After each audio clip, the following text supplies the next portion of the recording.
O Robson pediu até para te falar que não ia poder vir hoje a aula. Tá, boa. Pessoal, muito boa noite. Hoje, dia 13/12 de 2021, nossa aula de Fundamentos de Usinagem. Ah, Continuamos a nossa segunda semana. Oi, Alson, boa noite, tudo bem? Tá aparecendo os slides, Opa, boa Leno? noite. Tá aparecendo, né? Tá aparecendo sim. Tá, boa. Começamos com a correção do último trabalho que nós fizemos, avaliado, né? O que que tu colocou aí, Leno? Qual que era a Pra mim, fresar? Ah, Tu já usou o torno? uma vez, cara. Pior que uma vez eu Aonde? trabalhei com ele no Senai. O que que tu colocou, Elson?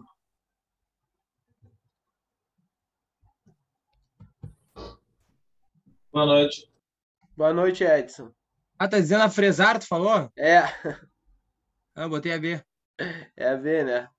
É, A D, o pra torneamento, furar.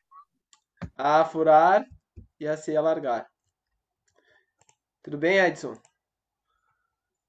Seja bem-vindo. Tudo bom, Gabriel? Ô, Gabriel, já tô te mandando já. É só dar uma olhadinha no WhatsApp ali só, tá? Tá bom, não tô online agora. Não, tudo bem, tudo bem. Aí depois temos brochar, serrar, planar, entre outros. E aí, Leno? A retífica, né? Temos brunimento e lapidar. Vamos ver Lapidar. as três hoje, de novo. São usinagens com ferramentas não definidas. Aí eu pedi para que vocês dialogassem qual a relação que vocês achavam mais importante, né, com a usinagem. Aí poderia ser a produtividade, a relação com o meio ambiente, a segurança, como eu falei que um rapaz tinha se acidentado, ou os parâmetros de corte, ou o próprio processo de usinagem, a ferramenta. O que que tu colocou, Leandro, tu lembra? É da retífica. Um bom acabamento. Boa. Essa aí eu não corrigi. O outro eu já corrigi. Aí o objetivo do ângulo de saída, né? Dependendo do ângulo, vai mudando o cavaco, vai mudando a forma que nós vamos fazendo a nossa usinagem. Melhora também a superfície, reduzindo a força de corte e facilita o escoamento do cavaco sobre a peça. Temos alguns tipos básicos de cavaco, como eu perguntei, os contínuos. Reparem como a ferramenta entra na peça. Os lamelares e os arrancados ou cisalhados, que também pode depender muito do formato de como a tua peça ela está presa ou está no torno.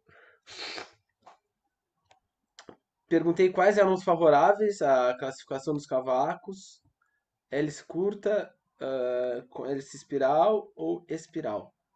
E depois temos outros também.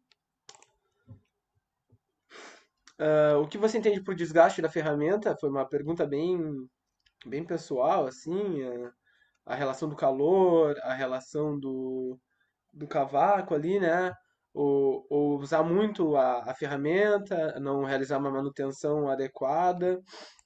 Podemos ter diversos tipos de exemplos de desgaste na ferramenta de corte também. Perguntei os mecanismos de desgaste, adesão, difusão, oxidação, abrasão mecânica. Quais critérios da usinabilidade? O tipo de cavaco, a abrasividade com o próprio desgaste, né? A formação do cavaco e as forças de usinagem. Seriam os nossos critérios para obter uma usinabilidade, que é a propriedade de como nós geramos a usinagem, a remoção do material. E a função do fluido de corte. Trouxe duas imagens de novo, ou para lubrificar, ou para facilitar o próprio corte. para não deixar que aconteça um tratamento térmico também na peça. São diversas funções do fluido de corte. Agora eu vou começar a aula de hoje, a aula 4, começando pelas formas das ferramentas. Aqui, olha, eu peço para que vocês reparem nas formas das ferramentas. Esse formato aqui com essa setinha é a offset, que dorme se eu errado. E aqui, ferramentas com quina quadrada, né? Com a própria ferramenta reta. Ferramenta com ângulo, com quina em ângulo. Ferramenta com ângulo de direção, que vai ter esse próprio desbastezinho em ângulo da ferramenta ali. E reparem bem na peça e como que ela vai gerando o tipo de ângulo aqui no material base. No próprio torneamento cilíndrico externo, nós temos L como o comprimento da peça, D como o diâmetro, a ferramenta com ângulo também de 45 graus, e temos uma relação, que é o L sobre o D. Se for maior que 1,5, fica uma fixação em balanço. E se for menor que 1,5, é uma fixação contra as pontas. Essa seria a nossa relação.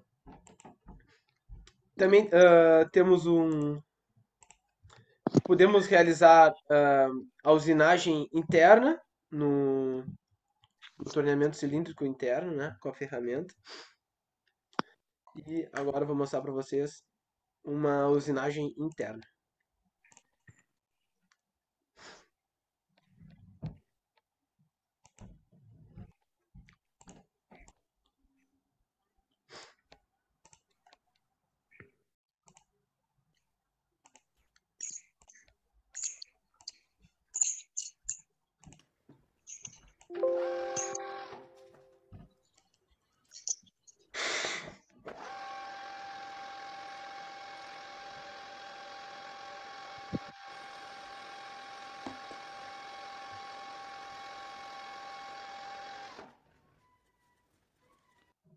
Reparem na ferramenta. A forma que a peça ela é fixada também.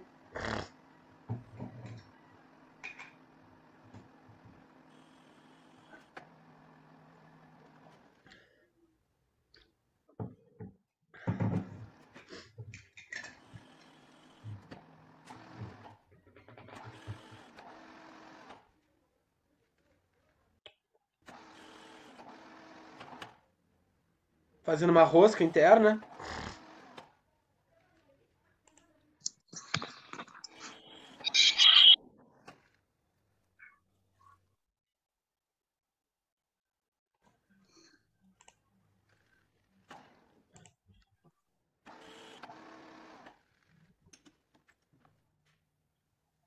Muito massa.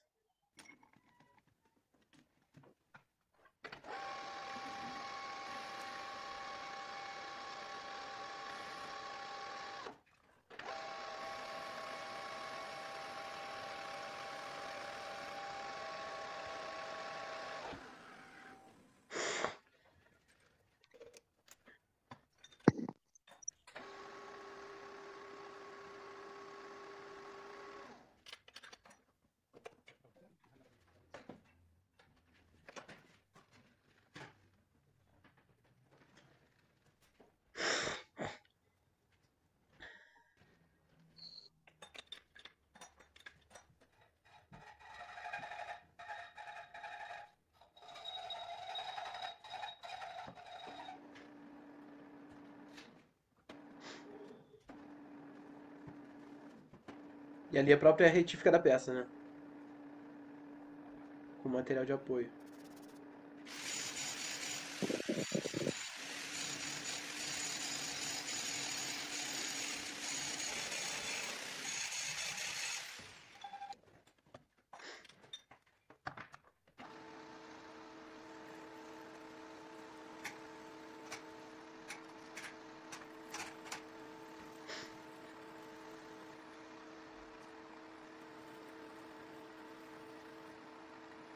Reparem o cavaco saindo da ferramenta.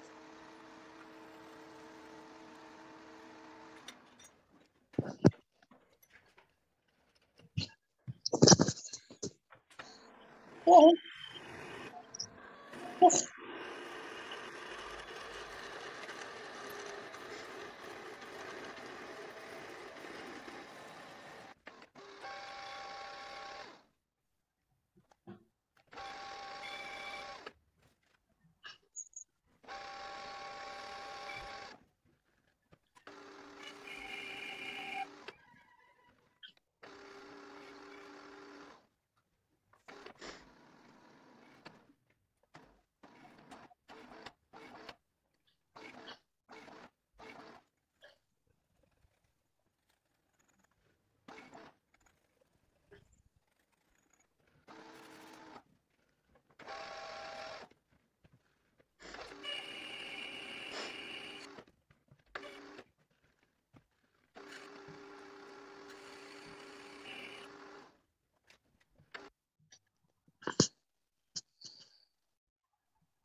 lá.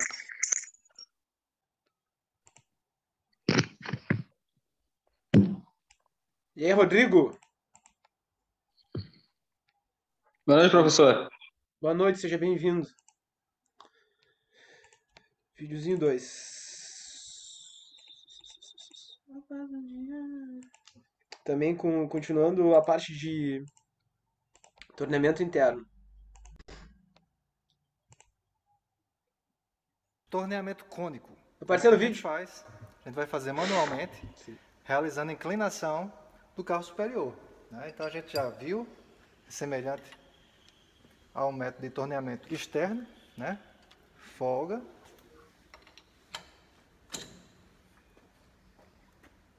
No caso aqui a gente vai colocar 30 graus. Realiza o aperto.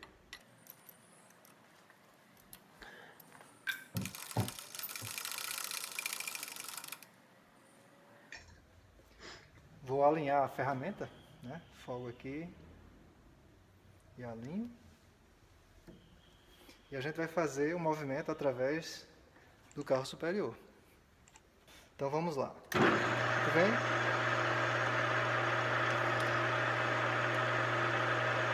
Toca na extremidade, ó, para uma referência. Zerei, recuo.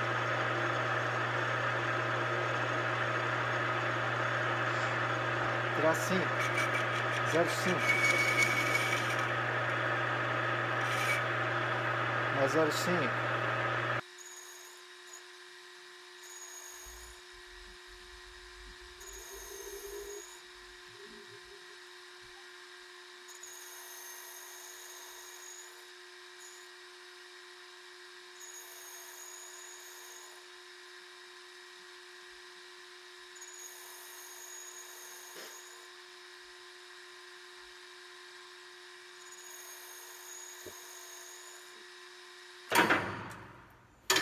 E a gente conclui aí. Acabamento, aumentei um pouco a rotação e a gente vai deslocar aqui lentamente o carrinho superior.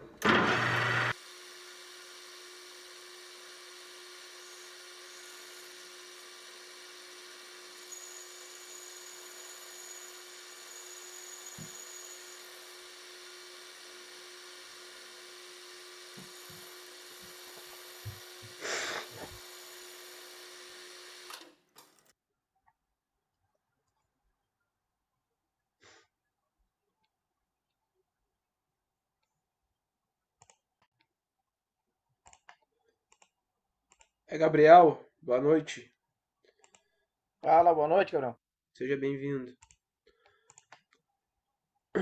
Então, estamos vendo a usinagem interna, né? Vamos usar a usinagem cônica, o jeito que o técnico aplicava ali, com a ferramenta cilíndrica no caso. Tá aparecendo os slides? Ixi, agora foi. Com a própria ferramenta.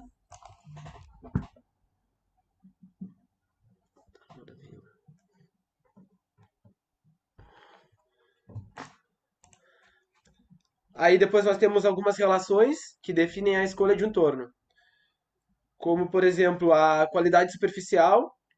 Aqui vocês provavelmente que vão ver em desenho técnico, aprender a identificar as características, né, e a desenhar essas tolerâncias. Eu lembro que eu adorava fazer esse tipo de desenho. As dimensões com as tolerâncias dimensionais e também com as características geométricas. Aí vai tudo daquele próprio desenho, do próprio projeto que nós temos para a peça. Como eu mostrei para vocês, o rapaz projetando a peça no SolidWorks. Aí depois nós levamos para o CNC e realizamos a peça da forma como nós gostaríamos. Temos algumas relações que definem a ferramenta e a máquina do torneamento, como a geometria, a relação L sobre D. Para quem não estava presente, L sobre D é uma relação que nós temos entre o comprimento da peça sobre o diâmetro. Também afetam o tamanho do lote, o prazo do lote, a relação L sobre D, o grau de complexibilidade, o grau do desbalanceamento, as quantidades de operações, a quantidade de ferramenta necessária que nós iremos aplicar, o processo e os dispositivos e acessórios disponíveis. Aí nós começamos a ver um processo de usinagem e nós vemos que depende muito da experiência também, do técnico e o que nós precisamos gerar. Agora, o torno universal, ou convencional, né, aquele clássico, inclusive esse tem na GP, espero que a gente trabalhe com ele ainda, que a gente dê uma brincada lá com ele, quando retornarem. Aqui trouxe para vocês, mais por curiosidade, sim, para mostrar a árvore principal, o sistema de fixação da peça, o porta-ferramentas, o contraponta, temos as reduções de transmissões, a própria estrutura da máquina, o sistema hidráulico ou pneumático, temos os acionamentos, acoplamentos, os elementos de transmissão e a conversão do movimento, né? Aí a peça, essa estrutura toda, ela vai indo para trás e para frente e nós vamos operando e obtendo a ferramenta que nós desejamos. Temos também as características, né, do torno revólver. É um baixo grau de automação, uma fabricação em pequenos lotes, uso em oficinas e ferramentarias, uma grande dependência do operador e baixas velocidades e avanços. Esse seria o nosso torno revólver. Agora nós vamos ver um pouquinho de cada torno e também as características deles. Temos os tornos copiadores. Aqui um exemplo de torno copiador.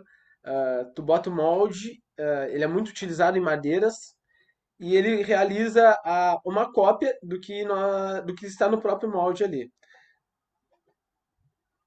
Ele apresenta baixa velocidade de avanço, uma grande dependência do operador, porque o operador tem que estar toda hora ali manuseando, não é tão automatizado, um uso em produção, uma fabricação de pequenos e médios lotes, não utilizado em grandes, e um alto grau de automação mecânica e eletrônica.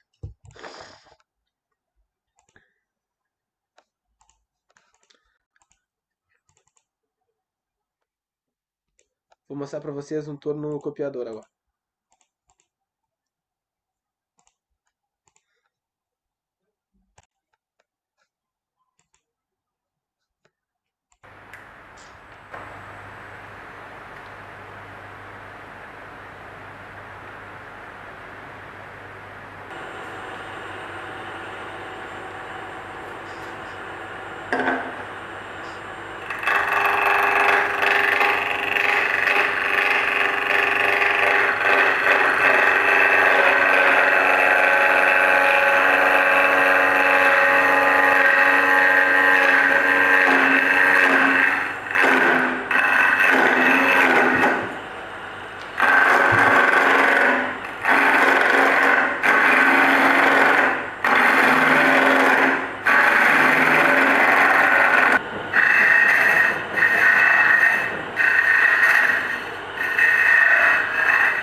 comentam isso, né? Aquele vídeo da história da usinagem é muito massa, porque como a engenharia mecânica ela se desenvolveu à base de porrada, à base na guerra, né? Porque o desespero de querer vencer a guerra, o ser humano trabalhando ao extremo, como se desenvolveu naquela época. Que até mostrou que os tornos mecânicos de hoje em dia utilizam o mesmo princípio que nós utilizávamos há bastante tempo atrás, há quase 100, 150 anos atrás. E o que foi melhorando foi a automatização do ferramentário, né? E com o próprio desenvolvimento do computador. Que aí nós conseguimos colocar um computador dentro de um torno programável. Como são os tornos automáticos, que os tornos copiadores perderam sentido na indústria, com a disseminação dos tornos de comando numérico e com as modernas técnicas de modelamento em CAD e CAM. Ou seja, com a própria programação CNC, foi perdendo utilidade, porque é muito mais fácil programar e já fazer a peça como nós gostaríamos. Temos também o torno de comando numérico, que ele apresenta altas velocidades e avanços, baixa dependência do operador, uso em produção, fabricação em pequenos e médios lotes e alto grau de automação eletrônica. Por isso que ele utiliza pouca o operador, porque a tecnologia é tanto que o cara já fica mais apto a programar do que a própria usinagem em si da peça, né?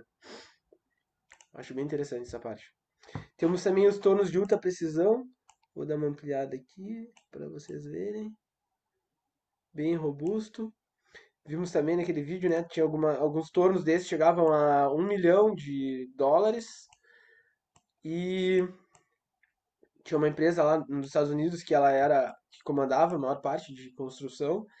E dependendo dos utensílios que vinha na máquina, o que tu queria mais, podia dobrar o valor, chegar a 2 milhões.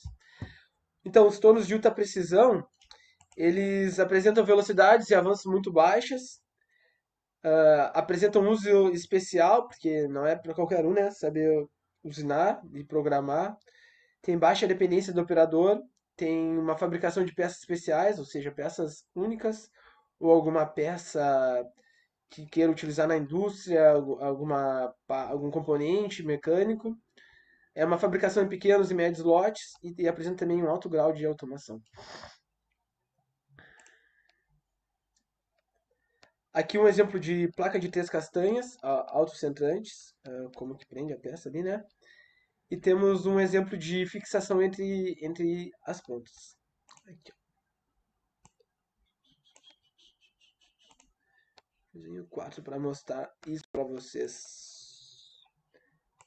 Esse vídeo é um vídeo que eu já queria ter passado do telecurso de usinagem. Queria ter passado na última aula e não deu tempo. Mas como nós adoramos os videozinhos deles, jeito massa de aprender. Simbora.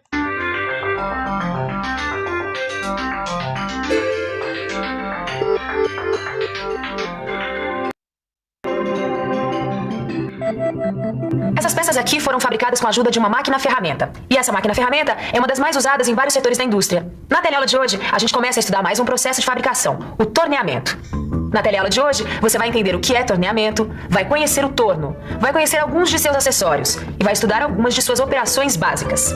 Você vai perceber que praticamente todos os conjuntos mecânicos que você imaginar têm peças torneadas. Então, vamos lá? O torneamento é um dos processos de fabricação mais antigos na história do homem. Essa técnica que está sendo utilizada aqui é basicamente a mesma desde a antiguidade. O torneamento começou em oficinas que fabricavam peças cerâmicas, como vasos, tigelas e potes. Agora, o torneamento só foi aplicado mesmo ao trabalho do metal no final do século passado. Mas olha só. E a base do processo usado na indústria é exatamente a mesma usada aqui. Olha só.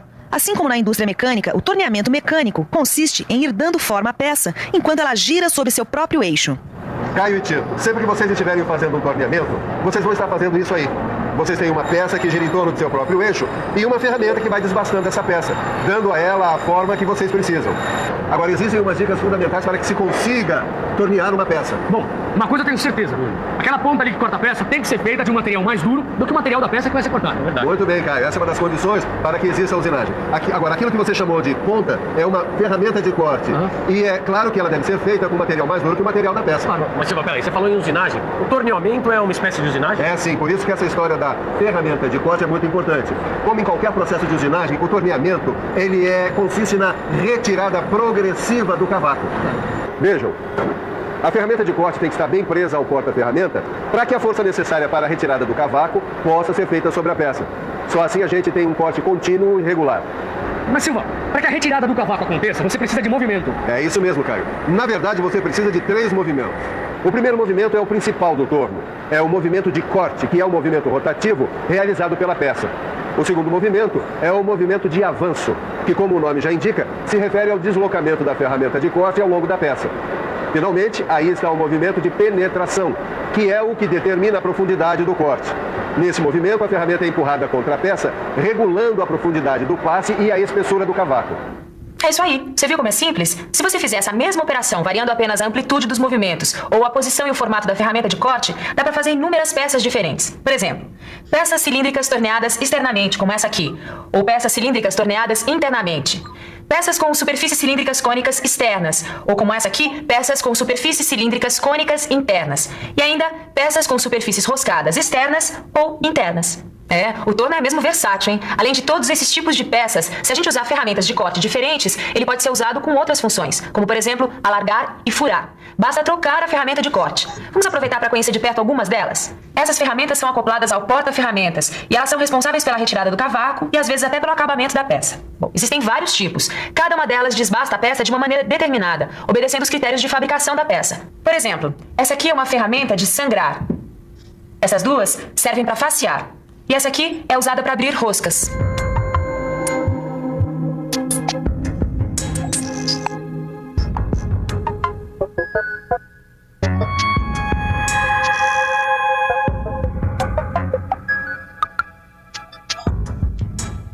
Bom, agora você já está por dentro do torneamento. Quer dizer, nós já vimos como o cavaco é retirado do torno. Conhecemos algumas peças que podem ser fabricadas nele. E vimos também algumas ferramentas de corte que podem ser acopladas ao torno dependendo da operação que você vai executar. Vamos conhecer agora a estrela dessa história. Vamos conhecer melhor o torno. Este torno que eu tenho aqui na minha oficina é um torno universal. Apesar do nome, é o torno mais simples que existe. Mas para mim é o que interessa, porque eu não tenho uma produção em grande escala. Aliás, eu normalmente trabalho com peças que têm medidas especiais e por isso precisam ser feitas manualmente. E não compensa usar um torno automático para fazer apenas uma peça. Mas isso já é outra história. Vamos ao torno. Olha aí o nosso torno universal. As peças que a gente vai conhecer agora estão presentes em todos os tornos. Eles podem variar de tamanho, podem ter outros acessórios, podem ser automatizados, mas as peças vão ser sempre basicamente as mesmas. Todo torno tem um barramento. Aí está o cabeçote fixo e o cabeçote móvel. Os fusos fazem parte do sistema de deslocamento da ferramenta. A vara também. Essa peça aí é chamada de torre. Ela faz parte do conjunto responsável pela fixação da ferramenta. Fazem parte desse mesmo conjunto o carro porta-ferramenta, que pode se deslocar em vários ângulos. O carro transversal, que se desloca perpendicularmente ao eixo da máquina. E o carro principal, que se desloca longitudinalmente, ou seja, ao longo do eixo do torno. Finalmente, aí estão as manivelas e alavancas que comandam os movimentos e as velocidades da máquina. É isso aí. Todos esses itens são comuns a todos os tornos. O que varia é a capacidade de produção, o tamanho das peças, os comandos que podem ser computadorizados. Mas no fundo, os componentes são sempre os mesmos. E tudo isso para fazer o torneamento das peças. Agora, tudo isso não adianta nada se a gente não fizer uma coisinha básica antes de começar o torneamento. Prender a peça. E prender muito bem. A fixação da peça e da ferramenta são fundamentais para um bom torneamento. Olha aí, Caio, para fixar a peça a gente usa uma placa. A mais comum é a placa universal de 3 castanhas, olha lá. Deixa eu ver, Tito. Olha aí, ó. A placa, as 3 castanhas, e olha só, elas são raiadas, ó. Exatamente. Ó, dá uma olhada nos degrauzinhos ali. São eles que servem para fixar a peça. Ó, vamos ver mais um pouco? Vamos lá. Olha aí, com essa chave a gente aperta as 3 castanhas simultaneamente, prendendo a peça. Isso. No caso de uma peça cilíndrica como essa, repare que a fixação é feita pelas partes raiadas que estão mais próximas do centro da placa. Mas se a peça tiver formato de anel, por exemplo, aí o que vai fazer a fixação é a parte raiada externa. E aí, rapazes? Ô, Silva, a gente está observando como são fixadas as peças. Ah, que bom que vocês se interessaram pelo sistema de fixação de peças. É, né? E já chegaram a alguma conclusão? Já. A gente já sacou a história da placa universal de 3 castanhas, como ela é usada para fixar peças cilíndricas ou em forma de anel. Tá vendo? Ah, é? Uhum. Ah, então vamos ver se vocês estão bons mesmo, tá? Vamos ver como é que se faz a fixação de uma peça como essa em forma de disco. Bom, Bom, aí a gente usa as castanhas invertidas, né? Mas vamos aproveitar o trabalho do Polarini aqui. Polarini, por favor, mostra para eles como é feita a fixação. Olha aí as castanhas invertidas, estão vendo? Sempre que vocês precisarem fixar uma peça em forma de disco, vocês devem substituir as castanhas normais pelas castanhas invertidas. Isso porque o próprio degrau da castanha facilita e muito o apoio e a centralização da peça. Como você já sabe, a produção de qualquer peça pede várias etapas. Normalmente, quando uma peça chega para ser torneada, ela já passou por outras operações. Essas operações podem ser a fundição, a laminação, o corte e assim por diante. O importante é lembrar que sempre que uma peça passa por uma dessas operações, é comum prever uma sobra de metal suficiente para as operações de usinagem pelas quais a peça ainda vai passar. Por isso, a primeira operação a ser feita no torno é criar uma superfície plana numa das faces da peça. Essa superfície vai servir de referência para as outras medidas dessa peça.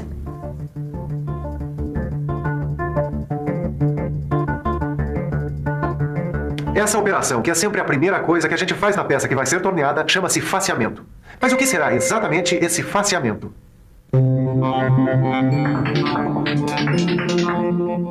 Facear, como o nome já diz, é criar uma face. Uma face plana que vai ser a referência para as medidas da peça.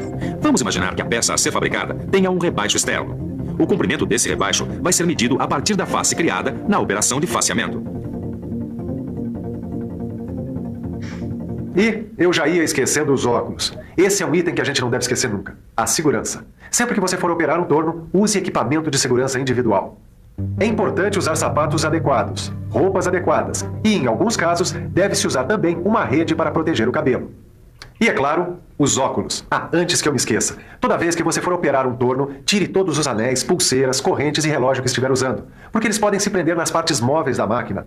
E pior do que perder um de seus objetos, você ainda pode se machucar. Todo cuidado é pouco. Se preocupar com segurança também é sinal de profissionalismo. Bom, agora que a gente já viu como é feito o faceamento na teoria, já estamos com os equipamentos de segurança, vamos ver como é que ele é feito, né, senhor? Exatamente, a peça já está fixada e a ferramenta está muito bem presa no porta-ferramenta. Acho que a gente já pode começar a facear. Só que antes de começar, nós precisamos verificar se a ponta da ferramenta está centralizada em relação à peça. A gente centraliza a ferramenta. Podemos usar a contraponta como referência. Pronto. Está centralizada e em ângulo em relação à peça. Agora a gente aproxima a ferramenta da peça e fixa o carro principal com o parafuso de aperto. E finalmente a gente consulta a tabela de velocidade de corte, seleciona a rotação do torno e pronto, já podemos ligar a máquina. Agora sim, a ferramenta é aproximada da peça até tocar a parte mais saliente. Depois a gente faz ela penetrar, vamos dizer, uns 0,2 de milímetro na peça. A partir daí, passamos a deslocá-la continuamente para a periferia da peça. A gente repete esse deslocamento até terminar o faceamento. Outra operação que é básica é o torneamento da superfície cilíndrica externa. Calma que é só o nome que é cumprido. Na verdade, essa operação é tão simples quanto a outra. Como sempre, a gente centraliza e fixa bem a peça. Depois, temos que montar a ferramenta no porta-ferramenta. Aí, é a hora de selecionar a rotação do torno. Pronto, já dá para fazer. A primeira coisa é saber quanto do material vai ser torneado. Tendo a medida, a gente confere na peça com o paquímetro. Aí, a gente marca essa extensão com um risco. Aciona o torno e faz um risco de referência. Pronto, agora é só tornear. Prontinho, agora chegou a hora de dar uma boa revisada em tudo que você aprendeu hoje. E atenção, se liga aí que é hora da revisão. Na teleaula de hoje, você ficou conhecendo o torneamento. Aprendeu que o torneamento é um processo de fabricação muito antigo, mas que só foi aplicado eficientemente ao trabalho do metal no fim do século passado. Você ficou conhecendo o torno universal e seus componentes, e viu como são feitas duas operações básicas de torneamento, o faceamento e o torneamento de uma superfície cilíndrica externa. É isso aí. Na próxima teleaula tem mais.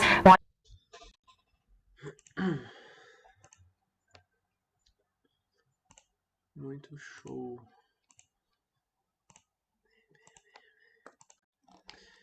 Então, foi bom que a gente já revisou algumas coisas e já vimos outras que estávamos vendo nessa aula mesmo de hoje. ele disse de um princípio básico que nós vimos até na outra disciplina, que o material da ferramenta tem que ser mais duro que a peça que nós estamos usinando, né? Para gerar todo aquele escoamento de material. Muito importante também que a ferramenta seja bem presa na peça. E, óbvio, né? Para não escapar ou machucar alguém, ou para ter uma qualidade superficial melhor. Mostrou as relações do movimento do corte, temos o movimento do avanço, o movimento de penetração, como nós já tínhamos visto. Algumas peças cilíndricas externas e internas nos mostrou. Mostrou a ferramenta de sangrar e facear e de fazer roscas. Acho que nós já vimos também aquela ferramenta aqui interna, que foi que nós vimos hoje. Mostrou a placa universal de 3 castanhas, que ela pode ser invertida, se for uma peça cilíndrica ali maior, né? Mostrou as agarras. E mostrou o sistema de fixação das peças e uma fixação em forma de disco, com castanhas invertidas, como eu falei agora há pouco. Muito importante é o faceamento, que nós temos, que é a primeira operação que nós fazemos na peça, que se cria uma face plana, tirando as referências das medidas. Aí temos a peça, aí vem a própria ferramenta, mede, tira, como se fosse um próprio mecanismo, para, quando ampliar, já realizar a usinagem da peça. Ele falou da segurança individual, até achei interessante, porque ele falou no sentido assim, às vezes a gente pensa, segurança, não vai acontecer nada comigo, mas tu estar seguro é uma forma de te manter profissional, é uma forma de profissionalismo, tu estar seguro. Gostei dessa parte. E falou também da rotação do torno, que muitas vezes é programado ali, a própria rotação que nós queremos. Isso influencia diretamente na obtenção da peça que nós queremos. Continuando, nós temos as pinças, que elas ocasionam uma elevada precisão de rotação com baixas deformações reduzidas na peça. Ela serve para peças com torneamento de peças de precisão e serve para o torneamento de peças pequenas também. Desse formato, é como se o bucal que nós tivemos ali, temos em trio, fosse menor e mais centralizado. Tem a pinça estacionária, a pinça push-out e a pinça drawing. São exemplos de pinças para tornos. Serve para peças pequenas mesmo. Um exemplo de ajustagem da ferramenta no torneamento. Temos o ângulo XR, que é o ângulo de direção do gume. Temos a largura da usinagem.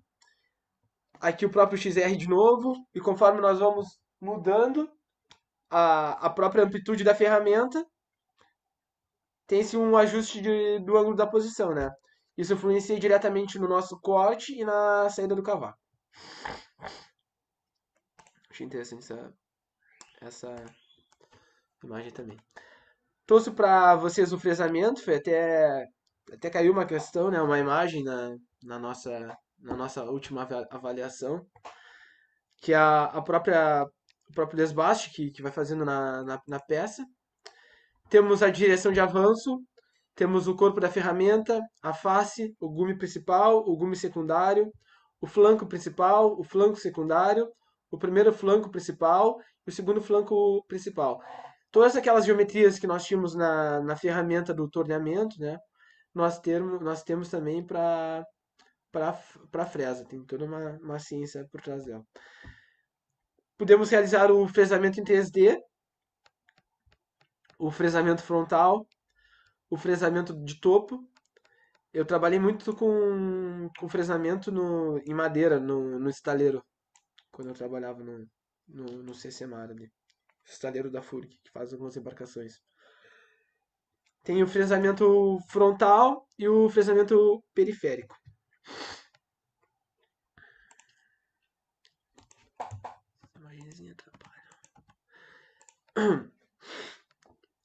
Essa seria a direção de avanço.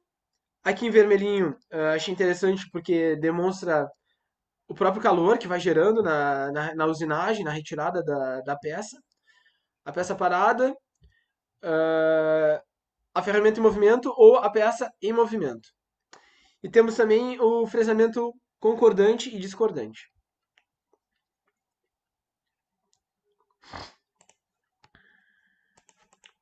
De fresamento. Mais um. Vamos. Bora.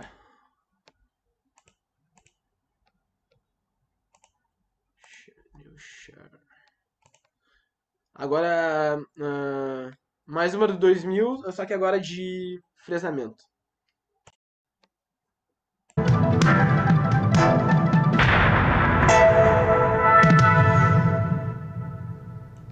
Atenção! Vai começar agora o processo de fabricação do curso profissionalizante. Este módulo tem um total de 80 aulas. Hoje você vai assistir a teleaula número 41. Bons estudos!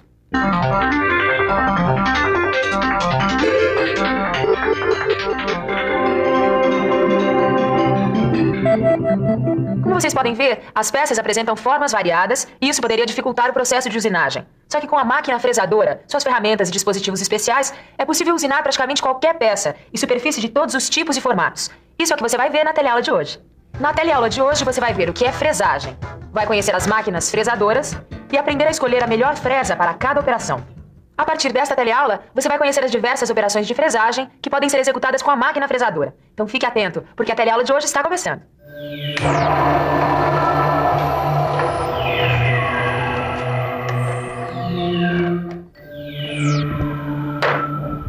E Ananias, como vai? Trabalhando bastante, é? É, eu tava aqui examinando esse rasgo de chaveta que eu fiz na fresadora. Ah, então não desliga a máquina não, porque ó, eu tenho uma encomenda de alguns eixos sextavados como esse aqui, ó. Quer dizer, eu acho que eixo sextavado se faz através da fresagem, não é? É isso mesmo, você tá certo, viu? A fresagem é um processo de usinagem mecânica que a gente faz na fresadora e com ferramentas chamadas fresas. Com a fresagem a gente consegue tirar o excesso de material da superfície de uma peça como essa para que ela fique com a dimensão e forma que a gente quiser. Mas, Ananias, esse material não é muito resistente? Como é que a máquina consegue tirar o excesso? Ah, isso é fácil. Presta atenção. Na fresagem, a remoção do material é feita pela combinação de dois movimentos executados ao mesmo tempo. A rotação da ferramenta, que é a fresa, e o movimento da mesa da máquina, onde é fixada a peça a ser usinada. É este movimento de avanço da mesa que leva a peça até a fresa, onde é realizada a usinagem. O movimento de avanço da mesa pode levar a peça contra o movimento de giro do dente da fresa, fazendo o que a gente chama de movimento discordante, ou no mesmo sentido do movimento do dente da fresa, fazendo o que a gente chama de movimento concordante. Mas como é que essa mesa se movimenta? Bom, a maioria das fresadoras trabalha com o avanço da mesa baseada numa porca e num parafuso. Só que com o tempo e com o desgaste aparece uma folga entre eles. No movimento concordante, a folga é empurrada pelo dente da fresa no mesmo sentido de deslocamento da mesa. Isso faz com que a mesa execute movimentos irregulares, que comprometem o acabamento e podem até quebrar o dente da fresa. Já no movimento discordante, a folga não influi no deslocamento da mesa, e com um movimento mais uniforme de avanço da mesa, o acabamento fica melhor. Ah, nas frisadoras que tem o sistema de avanço com porta e parafuso, o melhor é usar o sistema discordante. Quer dizer, a peça deve avançar contra o dente da ferramenta. Como em outros processos de fabricação, a fresagem possibilita o trabalho em superfícies planas, convexas, côncavas e com perfis especiais. Mas pelo fato da fresa ser uma ferramenta multicortante, a fresagem é mais rápida do que o processo de limar e aplanar. Agora, para mergulhar mais ainda no processo de fresagem, você precisa conhecer as fresadoras. As máquinas fresadoras são classificadas de acordo com a posição do eixo árvore em relação à mesa de trabalho. Ué, não entendi, Silva. Caio, essa aqui é a mesa de trabalho. Aqui a gente prende a peça que vai ser usinada. Esse é o eixo árvore, onde a gente prende a ferramenta. Pois bem, com relação ao eixo árvore, as fresadoras são classificadas em horizontal, vertical e universal. Por isso é muito importante ficar por dentro. A fresadora é horizontal quando o seu eixo árvore é paralelo à mesa da máquina. Se o eixo árvore for perpendicular à mesa da máquina, estaremos diante de uma fresadora vertical. Já a fresadora universal tem dois eixos árvores, um horizontal e outro vertical.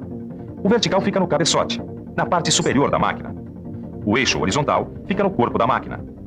Na fresadora universal, pode ser usado o eixo vertical ou o horizontal, dependendo da peça que vai ser usinada. Existem mais alguns tipos de fresadoras que tomaram como modelo as fresadoras horizontais e verticais, só que funcionam de um outro jeito. Então a gente veio até esse chaveiro para você entender direitinho como funcionam esses outros tipos de fresadoras. Olha só. Ô companheiro, por favor, como é que você faria uma chave igualzinha a essa daqui? É fácil, eu vou te mostrar. Então, aquela maquininha de copiar chaves ali, ela funciona do mesmo modo que uma fresadora copiadora. A fresadora copiadora trabalha com uma mesa e dois cabeçotes, o apalpador e o de usinagem. A fresadora copiadora tem a finalidade de usinar copiando um determinado modelo. Já essa outra, a fresadora pantográfica, também tem a finalidade de copiar, mas é coordenada manualmente por um operador. A habilidade do operador e as dimensões das ferramentas permitem que sejam trabalhados pequenos detalhes, como canais e pequenos raios. Os modelos das fresadoras pantográficas podem ser feitos em material metálico, como o aço e o alumínio, ou também em resina. Os modelos de aço são recomendados para um número elevado de cópias. Se forem produzidas só 2 ou 3 peças, a resina é o material indicado. Além da fresadora copiadora e da pantográfica, existem também a fresadora CNC e as geradoras de engrenagem. Mas esse é assunto para as próximas teleaulas, né? Por enquanto vamos falar mais um pouco sobre fresagem, conhecendo as fresas. A fresa é dotada de facas ou dentes multicortantes. Quando esses dentes não estão cortando, eles estão se refrigerando. E isso impede o desgaste prematuro da fresa. Ah, disso eu entendo. Quanto maior o desgaste, menor a vida útil da ferramenta. Agora, como é que a gente fica sabendo qual é a fresa que deve usar? Bom, uma das coisas que a gente deve considerar é a resistência do material que vai ser usinado. E para escolher a ferramenta adequada, você deve saber que os dentes da fresa formam ângulos. E esses ângulos formam a cunha de corte. São ângulos da cunha de corte o ângulo de saída gama, o ângulo de cunha beta e o ângulo de folga alfa. A gente classifica a fresa em tipos W, N e H. Se você observar bem, no seu livro de estudos, vai ver que a soma dos ângulos alfa, beta e gama é sempre igual a 90 graus.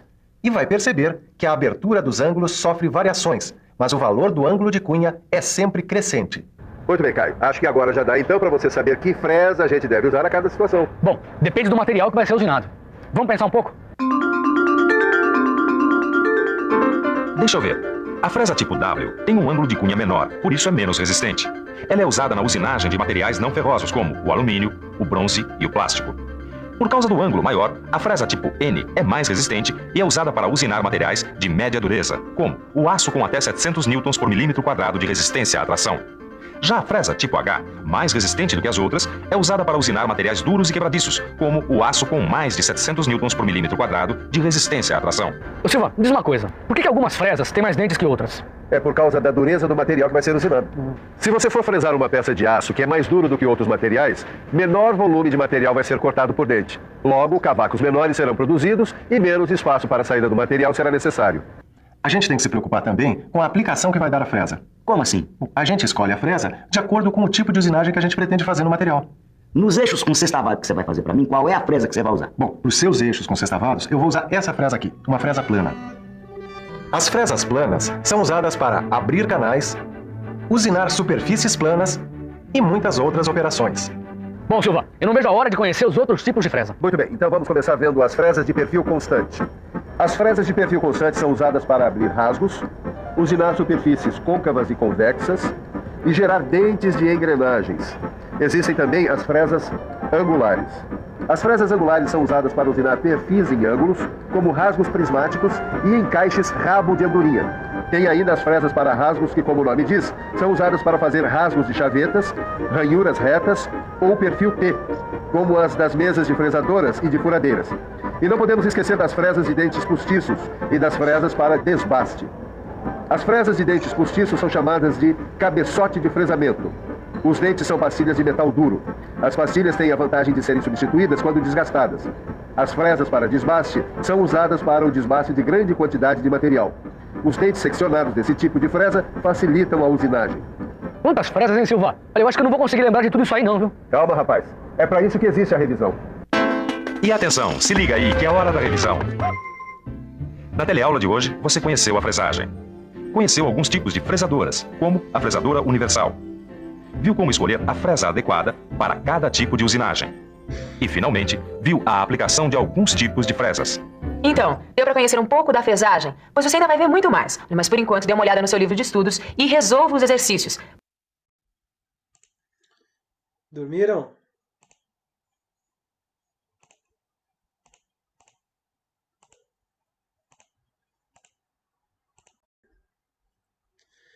Então, pô, já deu para dar uma boa noção, né, de como é a fresagem, de como é as fresas também.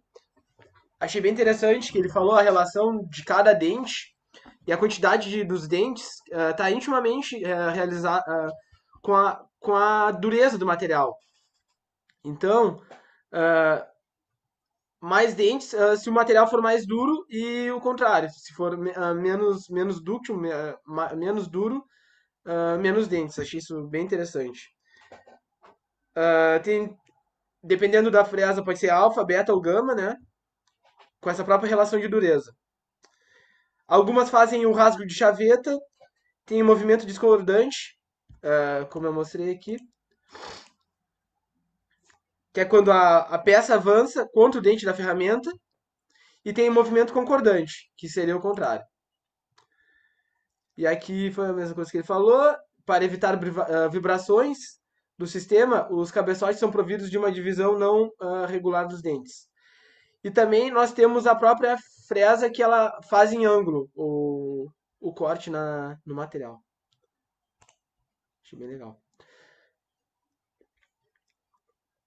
A direção do avanço aqui, conforme vai passando a própria ferramenta, temos a velocidade de corte perpendicular à saída, a velocidade de avanço no plano da peça, e assim sai o vetor do movimento efetivo.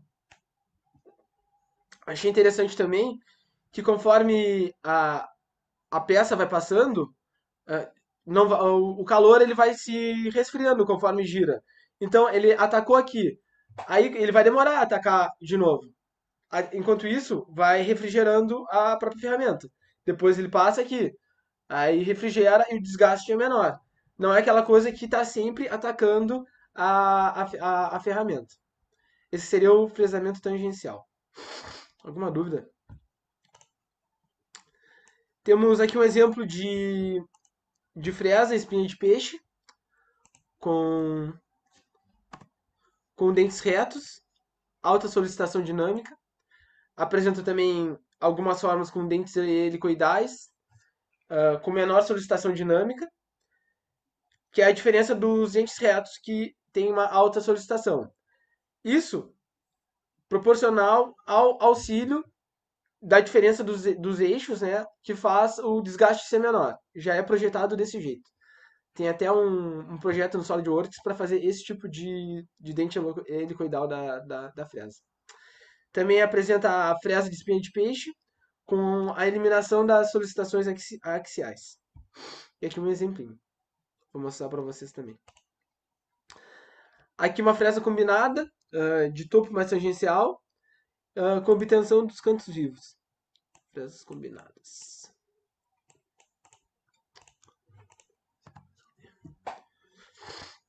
Desenho 6.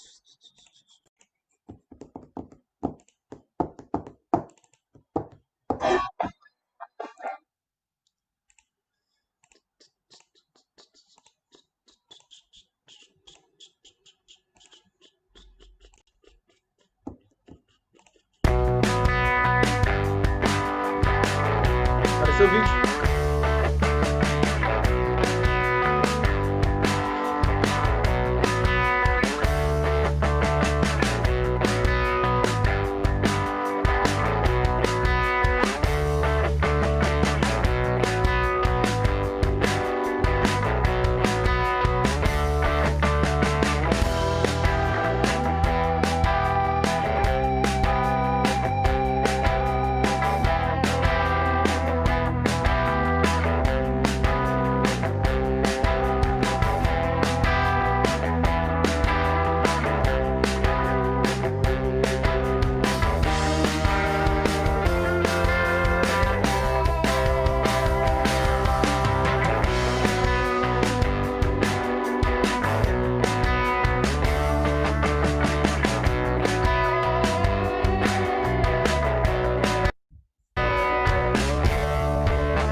Prendendo a peça.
ferramenta avança.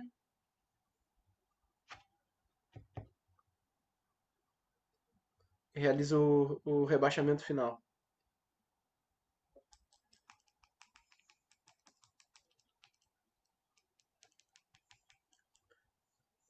O furinho.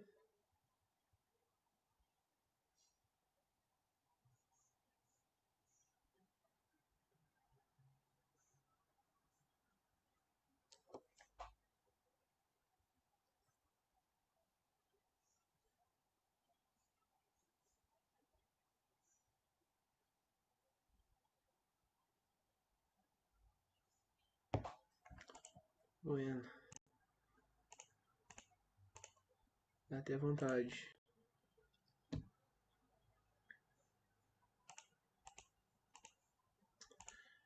Aqui o fresamento de perfil, mais para mostrar para vocês mesmo como que é.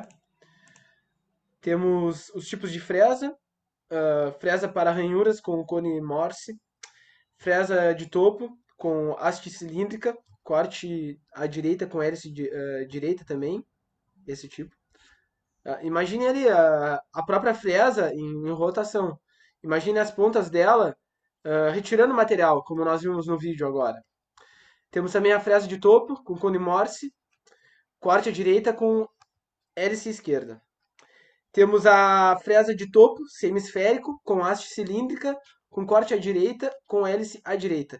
Percebam que esse tipo de fresa ela já é mais cilíndrica, não é plana. E temos também a fresa de topo cônica para matrizaria. Corte à direita com hélice à direita também. Esse tipo. Os tipos de fresa para vocês.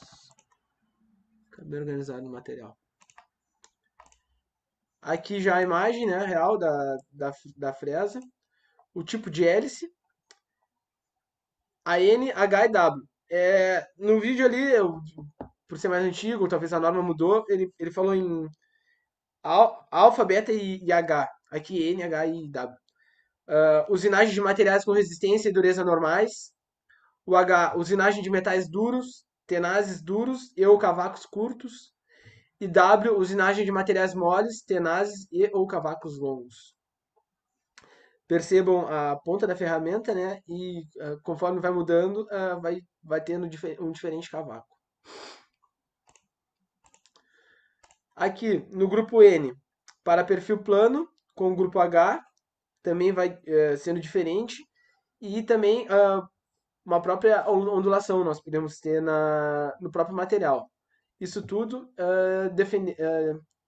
diferenciando a própria ferramenta. E aqui embaixo o próprio caminho que percorrerá. Trouxe mais outro exemplo de fresa. Na rotação da engrenagem, aqui já mais complexa.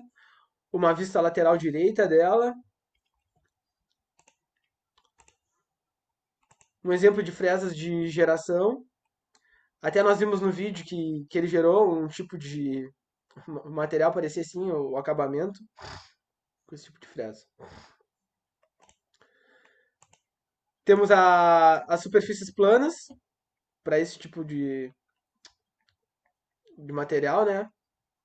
Podemos obter as superfícies planas também. Com superfícies circulares e cilíndricas, tendo uma obtenção de superfícies circulares no fresamento. Obtenção de roscas.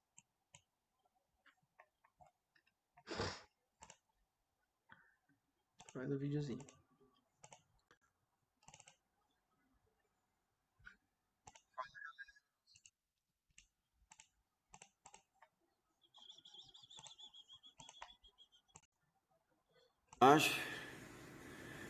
Esse vídeo eu vou fazer para mostrar como eu faço para passar o macho numa fresadora, no caso ferramenteira, porque ela tem o automático para você mandrilhar.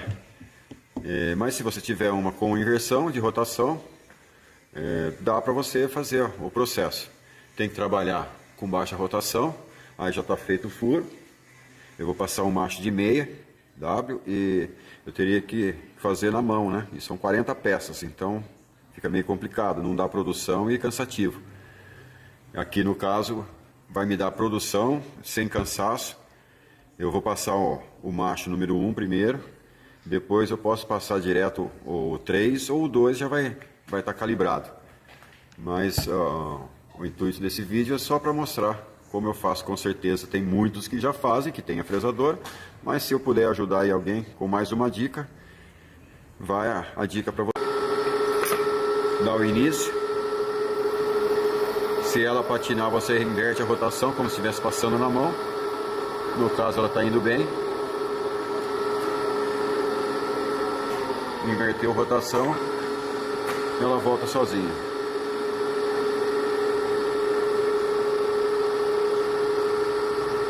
É isso aí. É um processo bem simples, uma manha bem simples. Para quem tem uma fresadora.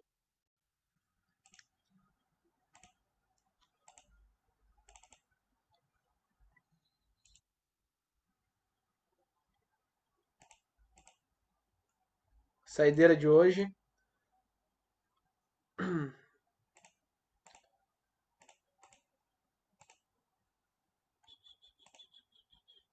E não foi.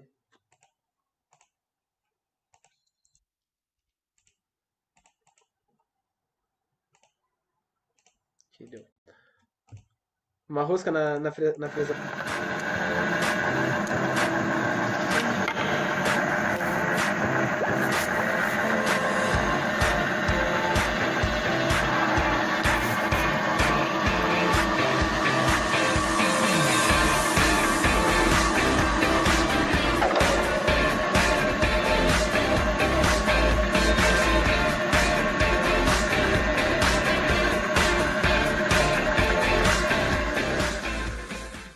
Achei interessante que ele falou ali, quando patina, tu inverte a rotação, e também quando